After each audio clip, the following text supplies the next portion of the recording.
अगर आप अपनी खतरनाक बीवी से परेशान हैं और जीने का कोई सहारा नहीं लग रहा, कोई उपाय नहीं है, कोई साथ नहीं दे रहा, तो ये खबर आपके लिए खुशखबरी बन के आ सकती है। आप रो रो के चिल्ला चिल्ला के थक गए हैं, लेकिन कोई सुन नहीं रहा। तो अब ये बताना एक हर्ष का विषय है कि आजकल हमारी संसद में भी पुरुष आयोग के गठन के मांग जोर शोर से उठाई जा रही है। विपक्षी दल सरकार से दबाव के साथ इस काम को करने के लिए कह रहे हैं, क्योंकि आए दिन जो क्राइम रिपोर्ट है उसके हिसाब से पुरुषों के जो विवाह के बाद आत्महत्या कर रहे हैं, इसके आंकड़े बढ़ते ही जा रहे हैं। पार्टियां कहती हैं कि इससे तो उनका वो है वोट बैंक ही खत्म हो जाएगा। इन सांसदों ने जोर शोर से मांग उठाई है कि जो पुरुष अपनी पत्नियों से प्रताड़ित हैं, कोई सुनता नहीं है, उनके बचाव के लिए पुरुष आयोग का शीघ्र से शीघ्र उचित तरीके से गठन किया जाए। कुछ एमपी जनता के सामने जाके भी इस मांग को दोहरा रहे हैं और सपोर्ट करने को कह रहे हैं। इनका कहना है कि पुरुष आयोग ठीक उसी तर्ज पे बने जैसा कि महिला आयोग है। एमपी ने साफ शब्दों में कहा है कि कानून जो कि महिलाओं के लिए बने हैं, IPC section 498A, CRP section 125 और ऐसे ही दूसरे, जिसमें कि सिर्फ महिलाओं की सुनवाई होती है, लेकिन सास नंद देवरानी वाला जितनी महिलाएं हैं उनको महिला आयोग में कोई सहयोग नहीं मिलता। ये महिला आयोग सिर्फ पत्नियों के लिए बना हुआ है, उनकी सुनता है।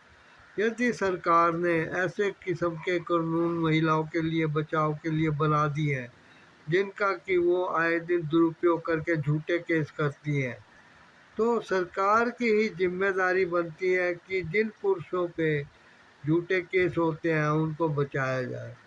इसलिए सरकार का फर्ज बनता है कि वो पुरुष आयोग का गठन करे। यदि उसने सेक्शन 498A वाला जैसे सेक्शन बना के महिलाओं को पावर दी है, वैसे ही बचाव के लिए पुरुषों को भी पुरुष आयोग का दिया जाना बहुत ज़रूरी है। यदि ऐसा नहीं किया जाता तो हो सकता है सरकार गिर जाए। सरकार ने महिलाओं को तो एक प्लेटफॉर्म दे दिया जहां वो अपनी दुख भरी कहानियाँ सुनाती हैं और न्याय की मांग करती हैं, लेकिन पुरुषों के लिए ऐसा कोई मंच नहीं है, ऐसा कोई प्लेटफॉर्म नहीं है जाके जहां वो अपना रोना रो सके। अब महिलाओं को जब पावर मिल गई तो उसका भी उन्होंने बहुत गलत उपयोग करना शुरू कर दिया है। वो पैसे की मांग करते हैं और झूठे झूठे आरोप लगा के अपने ससुराल वालों तक को जेल करा देती हैं, पति की नौकरियां खराब कर देती हैं, उनका भविष्य खराब कर देती हैं। बच्चों को पालने के लिए कानून में केस लंबे लंबे अरसे तक चलते रहते हैं। ये भी मांग उठाई जा रही है कि सेक्शन 498 इसको अमेंड करने की ज़रूरत है।